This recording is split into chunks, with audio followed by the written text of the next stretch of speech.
Cítim sa celkom dobre, ako dôležité je, že necítim to brucho, s ktorým som mal problémy a trošku ešte potrebujem nabrať zápasovú kondíciu, ale ináč si myslím, že to bolo dobre. Ja som s tým odohral už posledné 4 zápasy na jeseň a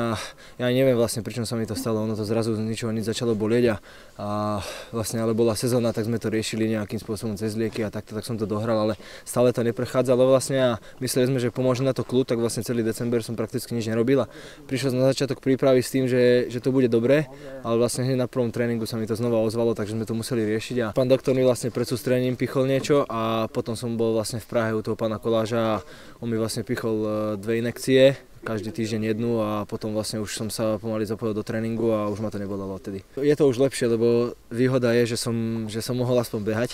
že som nebol úplne akože mimo a že som sa aspoň do toho mohol dostať aspoň tými behmi a teraz ako hovorím, už musím chytiť len tú zápasovú kondíciu. Tak my hlavne sme si chceli trošku napraviť chuť po tej prehre v Gliviciach, čo nám ten zápas dosť nevyšiel a myslím si, že sa nám to podarilo. Dali sme 6 gólov, síce to bola 3. liga, ale myslím si, že sme si z chuti zabehali a zahrali sme si dobrý futbal.